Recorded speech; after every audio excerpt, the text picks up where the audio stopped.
सज धज कर जिस दिन मौत की शहजादी आएगी, शहजादी आएगी, ना सोना कम आएगा ना चांदी आएगी। सज धज कर जिस दिन मौत की शहजादी आएगी, शहजादी आएगी, ना सोना कम आएगा ना चांदी आएगी।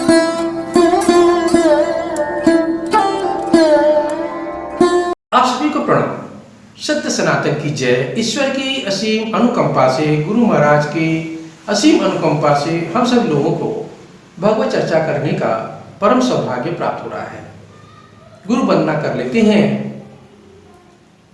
गुरु ब्रह्मा गुरु विष्णु गुरुदेव महेश्वर,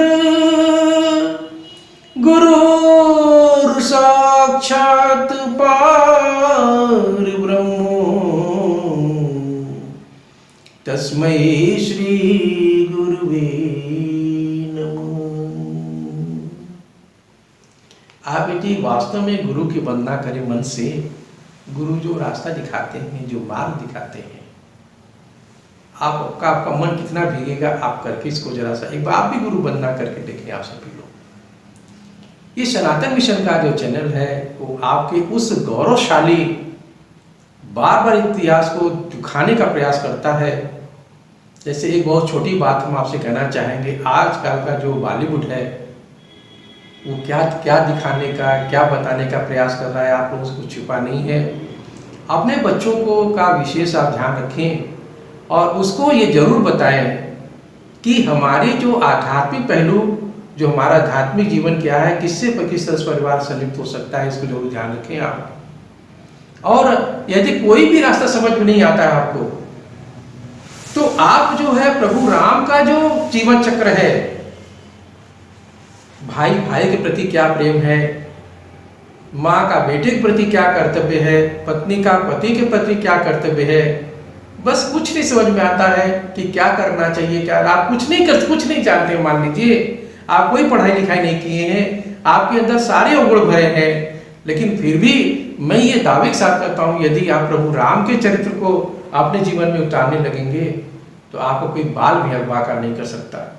यहाँ पे शस्त्र की भी शिक्षा दी गई है और शास्त्र की भी शिक्षा दी गई है। यहाँ यह भी बताने का प्रयास किया गया है कि शास्त्र से आप बुद्धिमान तो बनेंगे, लेकिन साथ में विवेकवान भी बनेंगे। और ये भी कहा है कि जब आपके साथ कोई अत्याचार करता है तो आप शस्त्र उठा के उसका संहार भी कर सकते हैं सामाजिक समरसता के लिए।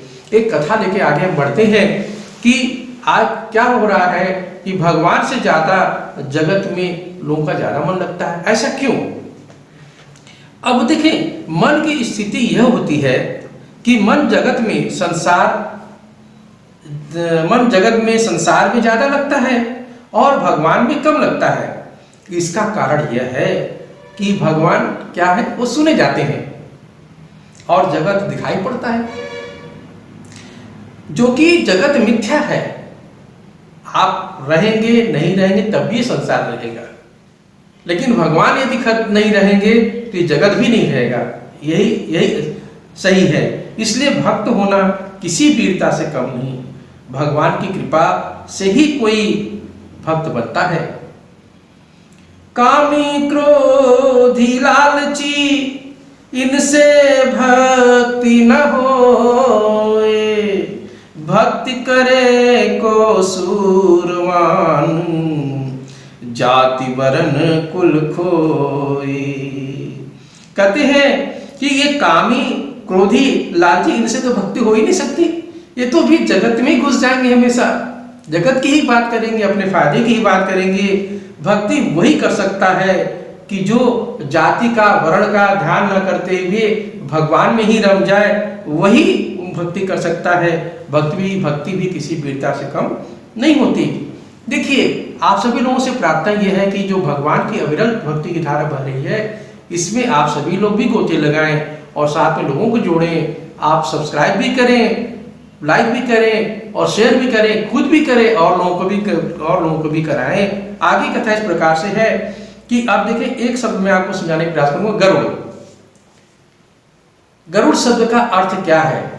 इसमें एक कथा आती है कि एक शराबी आदमी है, एक महात्मा जी के पास जाता है और महात्मा जी के पास जाने के बाद जो है वो क्या करता है कि एक अजीब सी शर्त रखता है और महात्मा जी उसको कैसे सुधारते हैं, क्या करते हैं, उसका कैसे मोक्ष होता है, ये सब की कथा में हम आपको बताने का प्रयास कर रहे हैं। उसके बताने से पहले एक गरुड़ शब्द का आप खाली अर्थ समझ लें। भगवान जब भी आते हैं वह गरुड़ पर बैठ कर आते हैं। मतलब क्या है कि गरुड़ के पंखों से वेदों की ऋचाएं निकलती रहती हैं। ये एक अलंकार की तरह आपको बताने का प्रयास कर रहे हैं। ऋचाएं निकलती रहती हैं, मतलब वेद के मंत्र वे ही भगवान के क्या है, वाहन है और भगवान उन्हीं पर बैठ कर आते हैं। जब भी भगवान की चर्चा होती है तब भगवान कर्ण रूपी मार्ग से हृदय में प्रवेश करते हैं। जब भगवान हृदय में आ जाते हैं तब हमारा मन प्रभु में लगने लगता है। अब देखिए, कर्ण के बारे में कथा की है कि कर्ण सफल तब हुए जब उन्होंने सोना दान किया।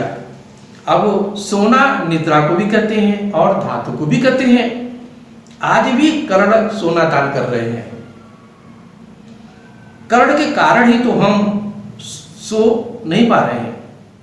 मानिए कि जब हमें भगवान की बात सुननी होती है, आध्यात्मिक बात सुननी होती है, तो हम फिर सो जाते हैं। और यदि हम सोना त्याग करके, निद्रा त्याग करके भगवान के गुणानुवाद तो सुने, उनकी बातों को समझने का प्रयास करें तो हमारा कल्याण ही कल्याण हो जाए।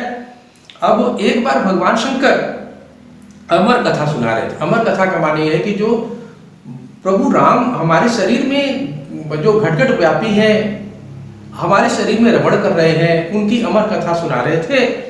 तो माता पार्वती क्या हुई, सो गई। अब वहां पर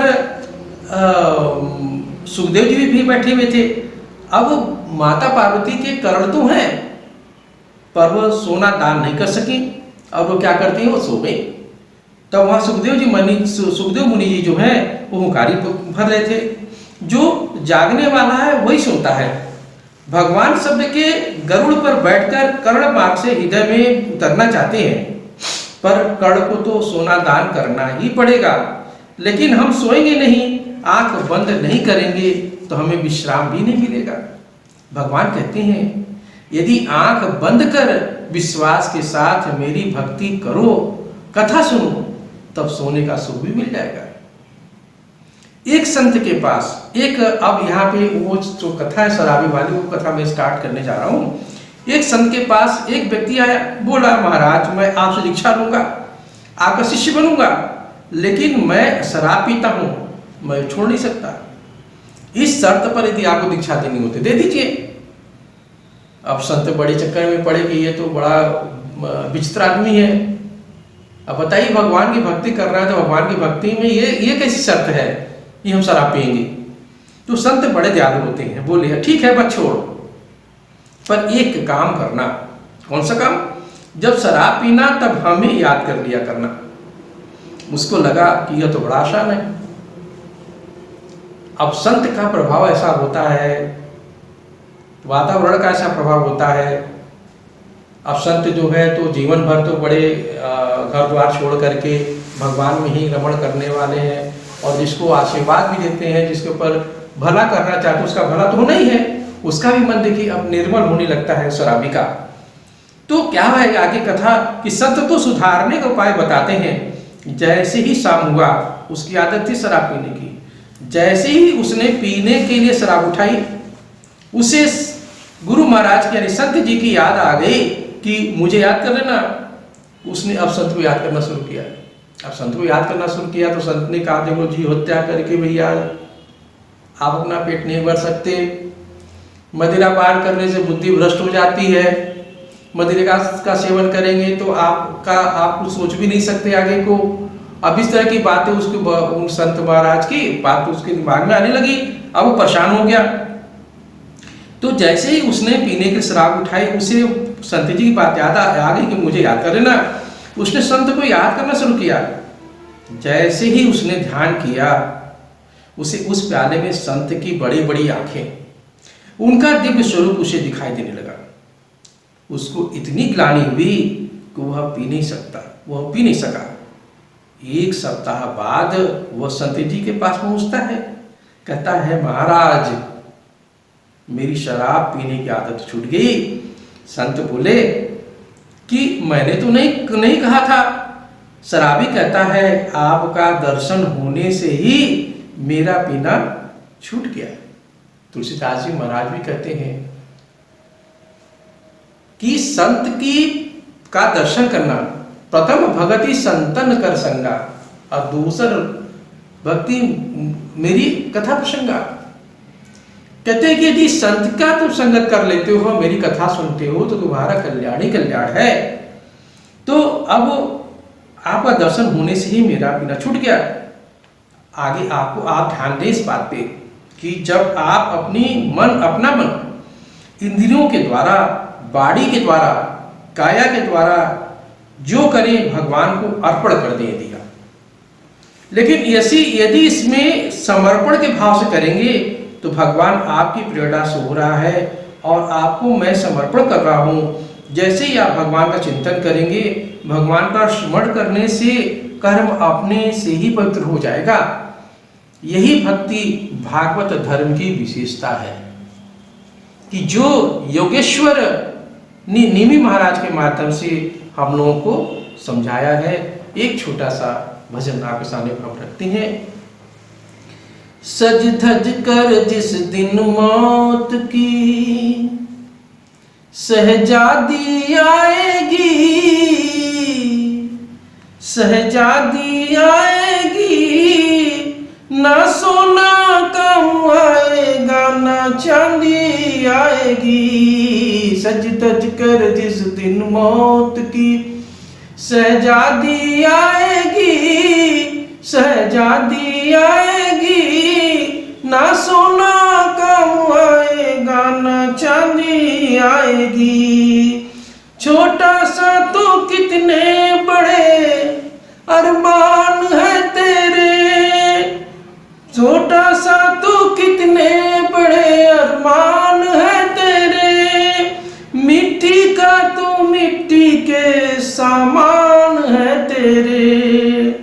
मिट्टी की काया मिट्टी में, मिट्टी की काया मिट्टी में एक दिन समाएगी, एक दिन समाएगी, ना सोना कम आएगा ना चांदी आएगी। सज धज कर जिस दिन मौत की सहजादी आएगी, सहजादी आएगी, ना सोना कम आएगा ना चांदी आएगी, ना सोना कम आएगा ना चांदी आएगी। जय श्री राम।